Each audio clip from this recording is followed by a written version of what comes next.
अदब नाज़रीन, मैं सनम एजाज। 6:03 हो चुके हैं। तजारती वक्फे के बाद एक बार फिर आपकी खिदमत में हाजिर प्रोग्राम ग्राउंड रिपोर्ट लेके। और प्रोग्राम ग्राउंड रिपोर्ट में हम ज़मीनी हक़ाइक़ से आपको बाखबर करने की कोशिश करेंगे। क्या कुछ देश दुनिया में चल रहा है उससे आपको अपडेट करेंगे। लेकिन सबसे पहले हम जम्मू कश्मीर की सियासत पे ही खबर नज़र रखेंगे। और साथ साथ में कल का दिन काफ़ी अहम है। कल पार्लियामेंट का इजलास भी होने जा रहा है और पार्लियामेंट का इजलास अब की बार बताया जाता है कि हंगामा खेज होगा तो ज़रूर होगा। और आज बड़ा मामला था देखने को। शहर एतवार का दिन था, लेकिन जो तादाद शहर में बच्चों की आज उमड़ के आई थी उससे अंदाज़ा हो रहा था कि कितनी बेरोज़गारी है अपने शहर में, अपने लोगों में। ये सब कुछ रहेगा ग्राउंड रिपोर्ट में। लेकिन सबसे पहले ग्राउंड रिपोर्ट की ग्राउंड से ये खबर कि जम्मू कश्मीर की लाइन ऑफ कंट्रोल के उड़ी सेक्टर में लगातार आज दूसरे दिन गोलियां चलने की आवाज़ें सुनाई दी। सुबह सुबह ही उड़ी सेक्टर से खबर यही आई कि जो कल जो इनकाउंटर शुरू हुआ था वो आज सुबह एक मिलिटेंट के मारे जाने के साथ जारी रहा। और सुबह सुबह सरकारी ज़राए से भी इसकी तस्दीक हुई कि जो ऑपरेशन चल रहा था जिसमें कल गोलियां चलने की आवाज़ें सुनाई दी थी, फिर रात देर गए, हालात को अंधेरे को मद्देनज़र रखते हुए किसी हद तक ऑपरेशन को हाल्ट पे रखा गया था। और सुबह तड़के ही मालूम हुआ कि गोलीबारी जो हुई है उसमें एक मिलिटेंट मारा गया है। उस मिलिटेंट की आखिरी खबरें मिलने तक शिनाख्त नहीं हो सकी थी। और ये भी बताया जाता है कि इन्फिल्ट्रेशन की शायद कोई कोशिश हो सकती है, क्योंकि लाइन ऑफ कंट्रोल का उड़ी का ये सेक्टर जो है, ग्वालता का सेक्टर जो है, ये बिल्कुल लाइन ऑफ कंट्रोल के साथ जुड़ा हुआ है, डटा हुआ है। और वहाँ से इन्फिल्ट्रेशन ही हो सकती है, इसके अलावा और कुछ नहीं हो सकता है।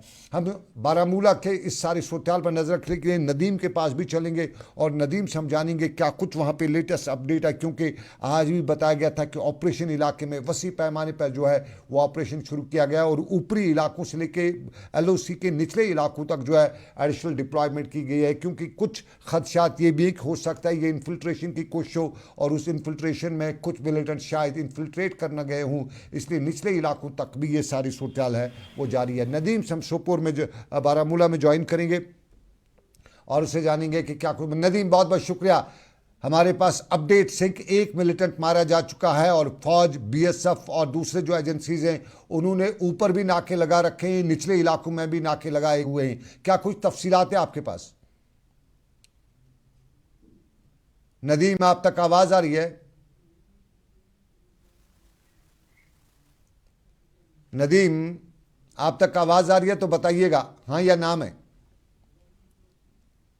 कोशिश हम दोबारा करते हैं। नदीम अहमद से हम बारामूला ज्वाइन करेंगे और उनसे हम जानेंगे कि क्या है ग्राउंड रिपोर्ट इस वक्त।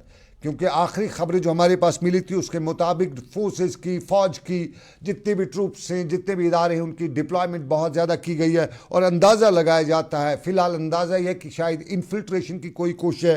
क्योंकि एक खबर रसा इदारे ने आज खबर में ये सनसनीखेज़ इंकशाफ किया है कि पुंछ राजौरी सेक्टर में बड़ी तादाद में मिलिटेंट जो हैं वो वहाँ पे हैं। 30 से 40 के करीब पुंछ राजौरी सेक्टर में फॉरेन मिलिटेंट्स की मौजूदगी सरकारी सत्ता पर उस एजेंसी ने खबर की है, इन्हें खबर से इदारे ने यह खबर की है। तो ये जम्मू सेक्टर के हवाले से खबर है। लेकिन कश्मीर सेक्टर में राजौरी के साथ लगने वाला इलाका, चूँकि ऊपर से ये इलाका जो है पुंछ राजौरी के साथ भी मिलता है, उड़ी का ये इलाका, और यहाँ से ये बारामूला से होते हुए कहीं कुपवारा की तरफ भी मिलता है। तो ये क्या इन्फिल्ट्रेशन है या क्या है? नदीम, आप तक आवाज़ आ रही है? जी बताइएगा क्या कुछ ताज़ा तरीन अपडेट है। क्योंकि जिस तरह मैंने पहले ही बताया कि हमारे पास अपडेट ये है कि एक मिलिटेंट जो है जिसकी शिनाख्त अभी तक नहीं हुई है वो मारा गया है। और साथ साथ में फोर्सेस की ऊपर से नीचे तक, यानी जो LOC है उसके साथ साथ जो निचले इलाके हैं वहाँ तक एडिशनल डिप्लॉयमेंट की गई है। सभी नाके बंद किए जा चुके हैं। अंदाज़ा लगाया जा रहा है कि इन्फिल्ट्रेशन की कोशिश है। क्या आपकी किसी ओहदेदार से बात हुई? आपके इनपुट्स क्या है वहाँ से? हाँ बिल्कुल सना, मैं आपको बताऊं कि कल दिन के लगभग 3 बजे के आसपास जो है LOC से उड़ी के इलाके से जो है ये खबर सामने आई कि यहाँ पर दरअंदाजी की कोशिश जो है वो की गई और कुछ मिलिटेंट्स जो है इस पार आ चुके हैं। तो उसके बाद इंडियन आर्मी और उसके साथ साथ जम्मू कश्मीर पुलिस की जानिब से बड़े पैमाने पर इस बजरन इलाके में, जो गालतल का इलाका है, तो इसमें पूरी तरह से जो है एक बड़े पैमाने पर एक ऑपरेशन चलाया गया, एक सर्च ऑपरेशन चलाया गया और कुछ मिलिटेंट्स को सस्पेक्ट किया गया और गोलियों का तबादला जो है वो शुरू हुआ। और रात देर के तक जो है गोलियों का तबादला चलता रहा और रात भर जो है इस ऑपरेशन को हॉल्ट पे रखा गया, क्योंकि अंधेरे काफी घना इलाका है। और उसके बाद ऑपरेशन को हॉल्ट पे रखने के बाद सुबह की पहली किरण के साथ ही जो है इस ऑपरेशन को एक बार फिर स्टार्ट किया गया। और जहां पर सुबह लगभग 10 बजे के आसपास एक मिलिटेंट की बॉडी जो है वो रिकवर की गई इस बजरन इलाके में, और उसके साथ साथ आर्म्स एंड एम्युनिशंस भी जो है वो रिकवर किए गए हैं। हालांकि बताया जा रहा है कि जो सूत्रों से खबर निकलकर सामने आ रही है, इसमें बताया जा रहा है कि 2 मिलिटेंट्स को देखा गया था और उसके बाद गोलियों का तबादला जो है काफी देर तक चलता रहा इस पूरे इलाके में।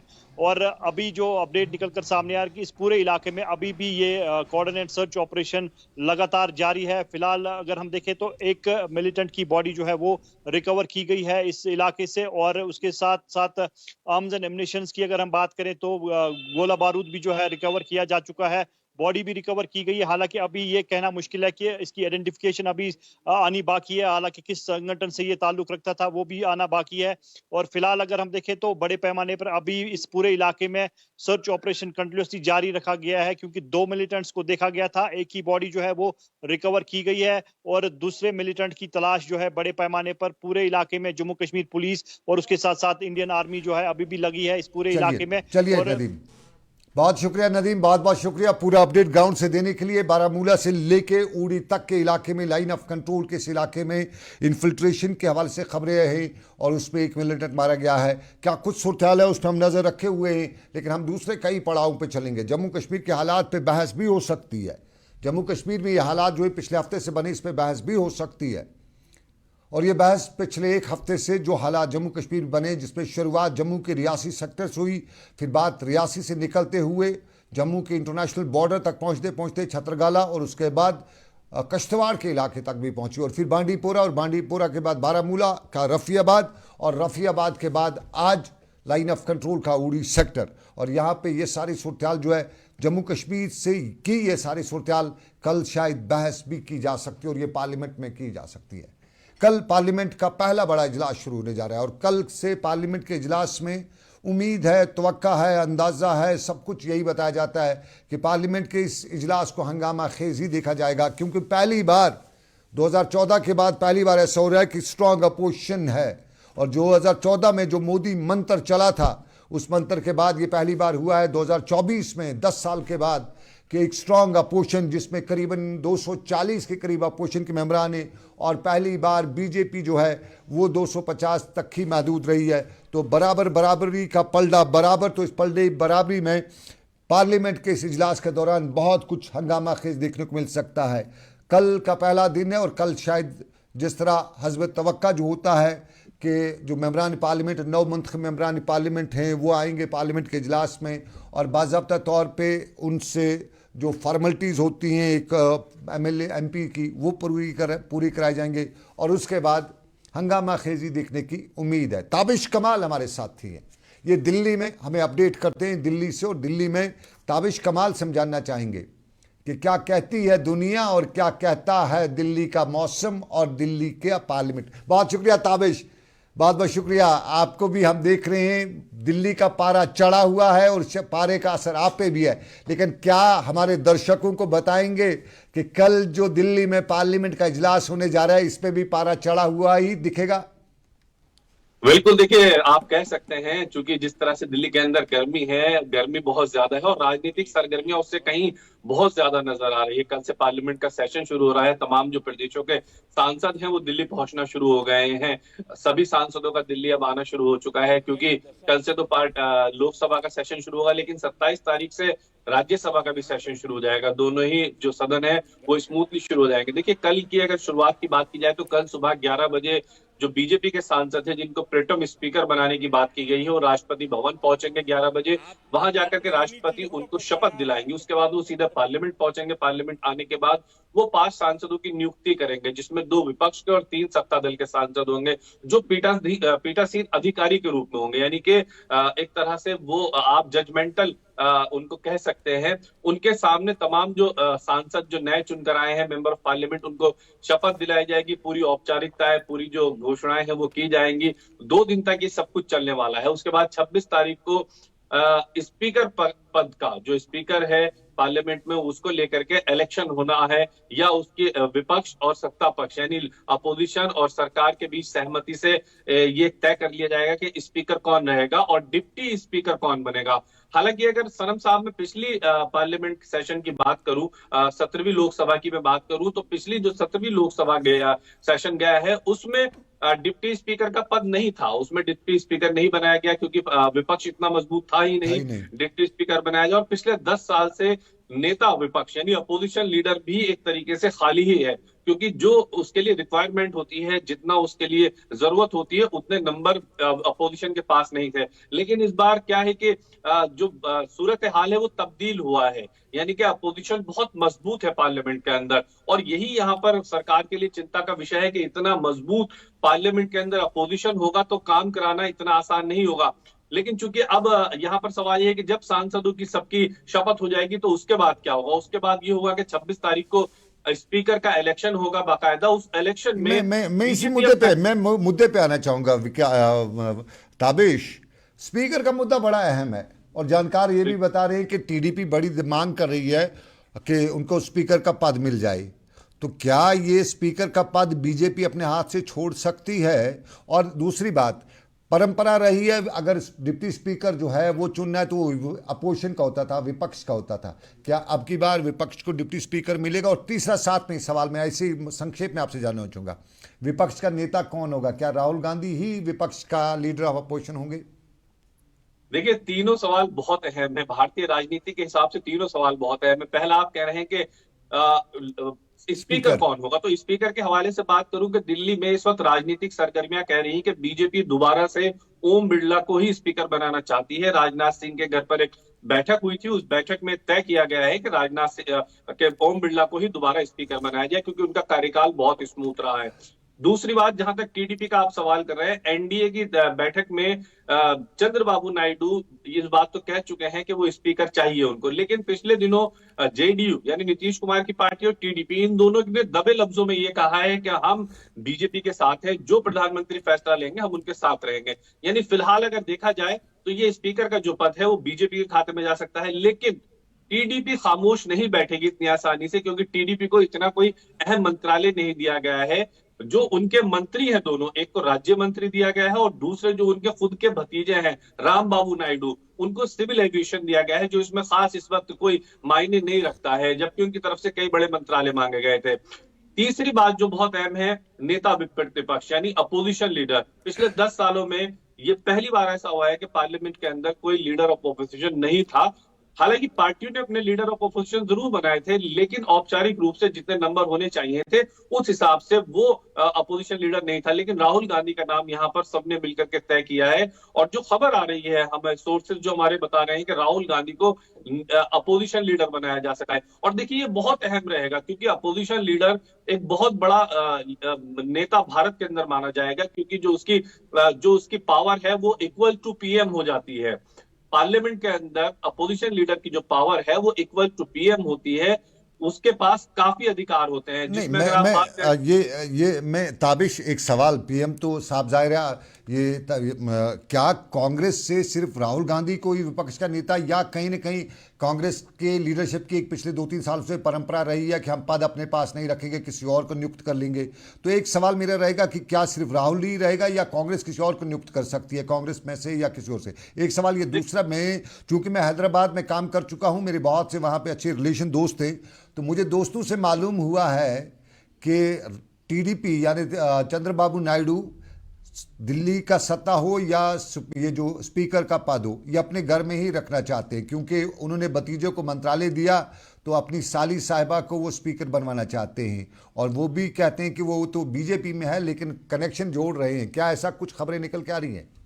बिल्कुल, देखिए, जो तमिलनाडु बीजेपी, आंध्र प्रदेश की जो बीजेपी के प्रदेश अध्यक्ष हैं, जो प्रेसिडेंट हैं पुंडेश्वरी देवी, वो बीजेपी की प्रेसिडेंट है वहां पर, और वो उनकी साली भी है, चंद्रबाबू नायडू की साली है वो। चंद्रबाबू नायडू अगर ज्यादा ये जो बात आपने कही है कि चंद्रबाबू नायडू चाहते हैं, चंद्रबाबू नायडू तो अपनी पार्टी के लीडर को चाहते हैं, लेकिन चूंकि बीजेपी को पता है कि अगर उनकी खुद की साली को प्रमोट कर दिया जाएगा तो शायद चंद्रबाबू नायडू ज्यादा दिक्कत पैदा नहीं करेंगे। ये इसीलिए ये नाम पुंडेश्वरी देवी का बार बार आ रहा है कि वो एक बहुत बड़ी लीडर है साउथ की, और वो चंद्रबाबू नायडू की साली है। ऐसे में अगर उनका नाम आ जाता है तो वो बीजेपी की लीडर होंगी, बीजेपी का स्पीकर होगा, लेकिन चंद्रबाबू नायडू यहाँ पर एक दुविधा में आ जाएंगे कि अपनी साली के सामने वो आखिर कैसे आकर के खड़े हो। इसलिए बीजेपी एक ट्रम्प कार्ड के रूप में इस्तेमाल करना चाहती है कि हम अपना स्पीकर भी बनाएं और चंद्रबाबू नायडू को कोई दिक्कत भी ना हो। जहां तक नेता विपक्ष की आपने अपोजिशन लीडर की बात की है, देखिए अखिलेश यादव ये चाहते हैं कि जो जोड़ी यंगस्टर्स की जोड़ी है, अखिलेश और राहुल की जो जोड़ी है, वो पार्लियामेंट में भी वही कमाल करे जो उत्तर प्रदेश या अन्य राज्यों में वो जोड़ी करके काम करके आई है। और इसीलिए तमाम जो लीडर्स हैं, जो इंडिया गठबंधन के लीडर्स हैं, वो भी यही चाहते हैं कि राहुल गांधी, अखिलेश यादव जैसे यंगस्टर सामने निकल कर आए, जिसमें अभिषेक बैनर्जी भी हैं, ममता बनर्जी के भतीजे हैं, अखिलेश यादव हैं, उसी में आप अगर देखें तो इधर राहुल गांधी हैं, कि ये लोग आगे आकर के भारत की राजनीति को संभाले। इसलिए अपोजिशन ये चाहता है कि राहुल गांधी बने, लेकिन संक्षेप, मेरे पास समय नहीं है संक्षेप में लास्ट पे जाना। मेरे बहुत से जो देखने वाले हैं सोशल मीडिया पे अभी लिख रहे हैं कि ताबिश बताइएगा ये 27 से कैसा सरकार का माहौल रहेगा, उठक बैठक होगी या नहीं होगी? ये बहुत अहम सवाल है सनम साहब। देखिए 1 साल बिहार के चुनाव में है, पूरा 1 साल बिहार के चुनाव तक है, और बिहार में एक बहुत ज्यादा तिकड़मी इस सरकार के अंदर मौजूद है। एक तिकड़ी है जिसमें आप कह सकते हैं नीतीश कुमार, चिराग पासवान और जीतन राम मांझी, ये तीनों एक दूसरे को बर्दाश्त नहीं करते हैं, लेकिन तीनों को केंद्र में मंत्री बनाया गया है। जीतन राम मांझी सीट शेयरिंग पे फसाद उठ सकता है। तो आप कह सकते हैं कि बिहार का जब चुनाव होगा, जब तक ये सरकार बहुत स्मूथ रहेगी, लेकिन बिहार के चुनाव के समय ये सरकार डिस्टर्ब हो सकती है, क्योंकि सब अपनी अपनी सीटें मांगेंगे बिहार के अंदर, और ऐसे में बीजेपी बहुत ज्यादा सीटें इन सबको देना नहीं चाहेगी। इसलिए वहां पर ये लगता है कि बिहार से ये जो टूट फूट की लड़ाई है वो चुनाव के दौरान शुरू होगी, क्योंकि नीतीश कुमार पर बहुत खुलकर बीजेपी भरोसा नहीं कर रही है, और ना ही बीजेपी को उम्मीद है कि नीतीश बहुत लंबे समय तक उनका साथ देंगे। और चंद्रबाबू नायडू का भी यही हाल है। 2018 में जब वो छोड़कर गए थे, वो इस बात पर नाराज हुए थे कि उनकी पार्टी का स्पीकर नहीं बनाया गया था, वो भी इस बात पर नाराज होकर। चलिए ताबिश, बहुत बहुत शुक्रिया, बहुत बहुत धन्यवाद आपका, मेरे साथी, मेरे सहयोगी और हमारे खास नुमाइंदे दिल्ली में ताबिश कमाल ने हमें दिल्ली से ज्वाइन किया था। दिल्ली में उठक बैठक नहीं होगी, बल्कि 27 से कुछ देखने को मिलेगा, और 27 के बाद हमें दिल्ली में सियासत का मौसम गर्म देखने को मिलेगा। देख रहे हैं आप ग्राउंड रिपोर्ट्स हमारे श्रीनगर के स्टूडियो से। मैं हूं सनम एजाज। अब जरा दूसरे पड़ाव पर चलते हैं, और दूसरा पड़ाव आज की तारीख का था। श्रीनगर का वादी कश्मीर के हर स्कूल, हर बड़े इदारे के बाहर आज लोगों की भीड़ थी। मालूम करने पर मालूम यही हुआ, पूछा गया तो मालूम ही हुआ कि आज इम्तिहान है, एतवार का दिन, और इम्तिहान कौन सा। ये गांव देहात में हर जगह पे चल रहा था। तो पता चला आज सोशल वेलफेयर में सुपरवाइजर्स की असामियाँ पुर करने के लिए जो एसएसबी है उसने इम्तिहान बुलाया है, और रोंगटे हमारे भी खड़े हुए होंगे, क्यों नहीं। जिस अंदाजे से यहाँ बच्चियाँ आई हुई थी, यहाँ लोग आए हुए थे, पेरेंट्स आए हुए थे, तो साफ जाहिर हो रहा था कि ये बेरोजगारी का, बेकारी का सांप जो है, ये हमारा इसका फन जो है बहुत फैला हुआ है। करीबन 200 के करीब पोस्ट थे, और मालूम करने के पर मालूम हुआ कि 2 लाख के करीब फॉर्म भरे गए हैं। 2 लाख अर्जियां आई हैं 200 पोस्ट के लिए, सोशल वेलफेयर डिपार्टमेंट में सुपरवाइजर पोस्ट के लिए। तो अंदाज़ा कीजिएगा, हम एसटी की बात करते हैं, हम ओबीसी की बात करते हैं, हम रिजर्वेशन की बात करते हैं, हम सरकार हो या दूसरे इदारे को कहते हैं कि ये स्कीम है, वो स्कीम है, लेकिन सबसे बड़ी स्कीम है कि जॉब्स कहाँ हैं।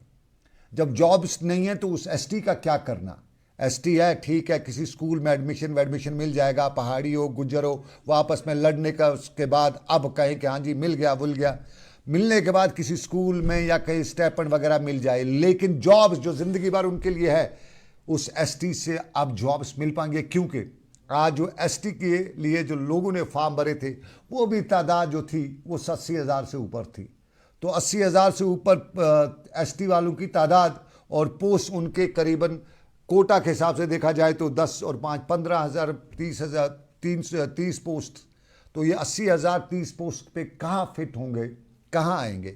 तो बहुत बार लोग हमारे जो हैं आपस में लड़ रहे थे, बिड़ रहे थे, चाहे वो गुज्जर हो चाहे पहाड़ी हो, आपस में एक दूसरे की सर फटोल करे थे कि हम भाई एसटी इधर उधर।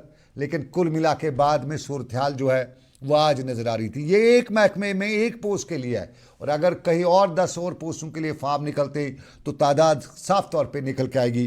तो ये अलमिया है, और इस अलमिया में हमारी सरकार की पहली जिम्मेदारी है कि हमारे सरकारी इदारों में जो खाली वैकेंसीज़ हैं उनको पुर करिएगा।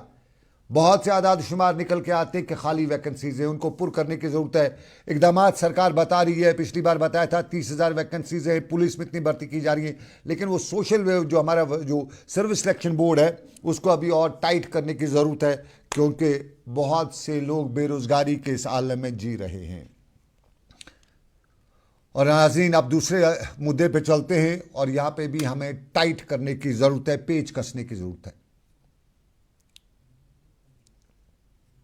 जी हाँ नाज़रीन, हमारा महकमा सेहत का जो महकमा है उसको टाइट करने की ज़रूरत है, क्योंकि रामबन के अस्पताल की आज तस्वीर जो थी सुबह से गर्दिश में थी। हमसे भी पूछा जा रहा था, हमको भी बताया जा रहा था, और हमारे नुमाइंदे ने जब वहाँ पे मौके पे पहुँच के बात की तो इल्ज़ाम लग रहा था कि गफलत बरती गई है, और इस गफलत बरतने का बाद में सरकार ने नोटिस भी लिया, 4 जो नर्सेज थे उनको सस्पेंड भी किया, और ये रामबन के अस्पताल में था। उन्हीं की ज़बानी सुनिए फटाफट में क्या बता रही थी।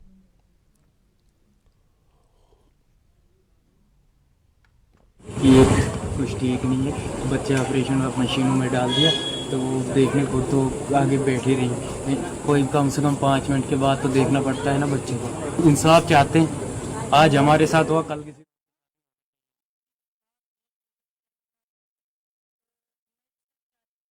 ये रामबन में इंसाफ की बात हो रही थी, और उम्मीद है कि हमारे जो ये रामबन में इंसाफ की पुकार की जा रही थी, और उम्मीद है कि हमारे इदारे जो हैं, हमारे अरबाब इक़दार पे जो लोग हैं, वो इंसाफ ज़रूर करेंगे। लेकिन इंसाफ करने के लिए ख़ुद भी कभी कभी खड़ा होना पड़ता है, क्योंकि इंसाफ मांगना भी ज़रूरी है। और इंसाफ की अगर बात करें तो नौजवान नस्ल अब सामने आ रही है, और आज हमने हुमहामा में भी देखा, FM यूथ फोरम के तहत हुमहामा में आज एक खसूसी प्रोग्राम रखा गया था, और FM यूथ फोरम के तहत यहाँ नौजवानों ने आज हलफ लिया अपने माशरे में फैली बिदात को ख़त्म करने के लिए, अपने माशरे के मसाइल को उजागर करने के लिए। और FM ग्रुप की तरफ से यहाँ आज के इस प्रोग्राम के दौरान बडगाम की बड़ी तादाद में नौजवानों ने शिरकत करते हुए ये पैगाम देने की कोशिश की कि आने वाला वक्त हमारी नौजवान नस्ल का है, और हमारी नौजवान नस्ल को इसके लिए आज से ही तैयार होना होगा। और बडगाम में आज के इस प्रोग्राम के दौरान FM यूथ फोरम के बैनर तले नौजवानों ने एक बार ये अहद भी किया कि हम आने वाले मुस्तकबल की ज़मानत देते हैं, और वो ज़मानत हम तब देंगे जब हम मिल के इकट्ठे होंगे। तो आने वाले वक्त में बडगाम में नौजवान इकट्ठे हो रहे हैं। ये तस्वीर क्या करो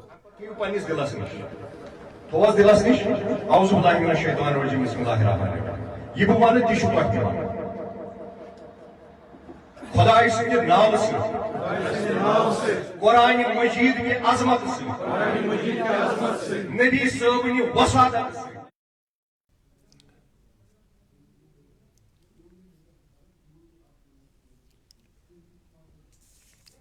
चलिए, ये अहद की बात, लेकिन हम भी आपको अहद करते हैं, भरोसा देते हैं कि आपके मामलात, आपके मसाइल जो भी होंगे, हम भरपूर कोशिश करेंगे कि आपके अरबाब इक़दार तक वो मसाइल पहुंचाए जाएं। और हमारा प्रोग्राम, हमारा टेलीविज़न जिसे आप वॉइस TV उर्दू के नाम से जानते हैं, हमारी ये कोशिश है, और इस कोशिश के में हम कितने कामयाब होते हैं, कितने नाकाम होते हैं, ये आप हमें ज़रूर बता सकते हैं सोशल मीडिया के प्लेटफॉर्म्स पर। लेकिन हमारी आज की ये कोशिश थी।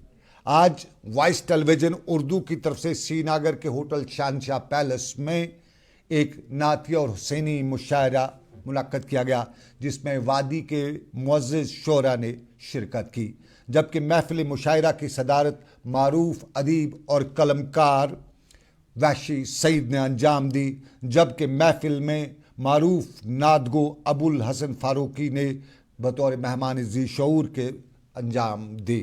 प्रोग्राम की नज़ामत मजीद मसरूर ने अंजाम दी, और इस महफिल में शोरा ने अपने कलाम से सामीन को महसूस किया। आज इस ख़ास मौके पर मुबारक अहमद मुबारकी, शौकत अंसारी, आशिक मुश्ताक, शौकत तिलगामी, सरवर हाशमी, ज़मीर अंसारी, खलील मसरूफ़, निगत यास्मीन, गुलाम नबी दिल नवाज, आदिल मोहिदीन, गाश रूबी और दूसरे शोरा ने अपने कलाम सुनाए। यहाँ इस मौके पर महफिल सदारत के अरकान को हमारी तरफ से यानी वॉइस टेलीविज़न उर्दू की तरफ से शाल बैंट करके, शाल पहना के इज़्ज़त अफजाई का मौका फराहम किया गया। हमारी इज़्ज़त अफजाई हुई, इसके लिए हम शुक्रगुजार हैं और हम उम्मीद करते हैं कि इसी तरह से हमारे साथ आप जुड़े रहेंगे और हम कोशिश करेंगे कि आपको ज़मीनी हक़ाइक़ से बाखबर करेंगे। तो नाज़रीन, ये था हमारा आज का ग्राउंड रिपोर्ट। आज के ग्राउंड रिपोर्ट से बस इतना ही। इस उम्मीद के साथ आपसे लेंगे इजाज़त कि अगले बुलेटिन में फिर होगी मुलाकात कुछ ही लम्हों बाद आपके लिए आ रहे रियाज अहमद कश्मीरी खबरनामा लेकर। तब तक आप जुड़े रहिएगा हमारे साथ। दीजिए मुझे इजाज़त। अल्लाह हाफिज़।